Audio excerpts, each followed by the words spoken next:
తెలంగాణ రాష్ట్రంలో గ్రామ పంచాయత్ మరియు ఎంపీటీసీ జెడ్పీటీసీ ఎలక్షన్లకు నోటిఫికేషన్ విడుదల అయ్యింది.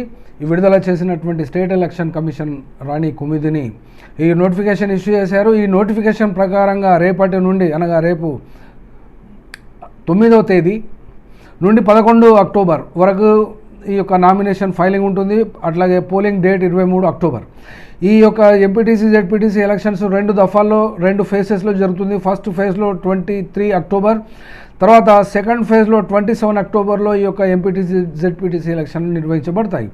అట్లాగే గ్రామ పంచాయతీ ఎలక్షన్లను 3 దఫాలుగా నిర్ణయించారు. 3 దఫాల్లో అక్టోబర్ 30వ తేదీ నాడు ఒకటి, రెండవది నవంబర్ 4 మరియు నవంబర్ 8వ తేదీలలో ఈ యొక్క నామినేషన్ల ప్రక్రియ ఆరంభం మరియు నామినేషన్ల ముగింపు, తర్వాత ఓటింగ్, తర్వాత కౌంటింగ్, ఇవన్నీ కూడా వరుసగా ఇవి జరుగుతూనే ఉంటాయి.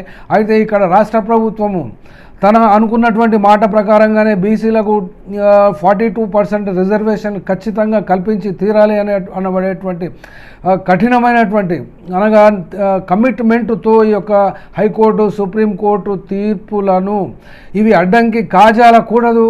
కాబట్టి తమ యొక్క పంధాను, తమ యొక్క ఆలోచన విధానాన్ని ఇక్కడ టెక్నికల్గాను ఇక్కడ పొందపరచుకొని ముందస్తు ప్లాన్ ప్రకారమే ఇవాళ మధ్యాహ్నం 2:15కు వెలువడనున్నటువంటి హైకోర్టు తీర్పు కంటే ముందే నోటిఫికేషన్ ఇష్యూ చేయడం మూలన రాష్ట్ర ప్రభుత్వము హైకోర్టుకు కూడా ఒక జవాబు చెప్పబోతుంది.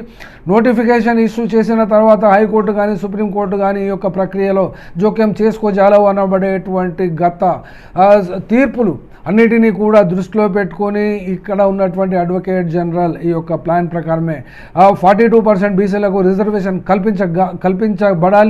కల్పించాలి అనబడేటువంటి దృఢ సంకల్పము ఇక్కడ సీఎం రేవంత్ రెడ్డికి ఉన్నట్టుగా ఇక్కడ కనబడుతున్నది. కానీ ఈ యొక్క తొందరపాటులో అభ్యర్థులు తమ యొక్క ఫైలింగ్స్, క్యాస్ట్ పరమైనటువంటి రిజర్వేషన్స్ జనాభా ప్రాతిపదికన ఉండడానికి సమయము సరిగ్గా ఇవ్వలేదు అనబడేటువంటి అంశం ఇక్కడ స్పష్టంగా కనబడుతుంది. కనీసానికి నామినేషన్ ఫైలింగ్ ఒక 1 వీక్ టైం కూడా లేకుండా 2 రోజులలోనే ఈ యొక్క కార్యక్రమాన్ని ముగించడం అంటే ఇది ఒక తూతు మంత్రంగాను ఫార్మాలిటీగాను కంప్లీట్ చేసినట్టుగా కనబడుతుంది. కాబట్టి ఈ యొక్క ప్రక్రియలో 42% కేంద్ర బిందువుగా ఉంటుంది. కాబట్టి 2:30 వరకు లేదా 3 గంటల వరకు తీర్పు ఎప్పుడైతే వస్తుందో ఆర్డర్ ఏ రకంగా రాబోతుంది తెలంగాణ హైకోర్టు నుండి అనేది వేచి చూద్దాము. మరొకసారి మీ ముందుకు అప్డేట్తో సహా వస్తాం.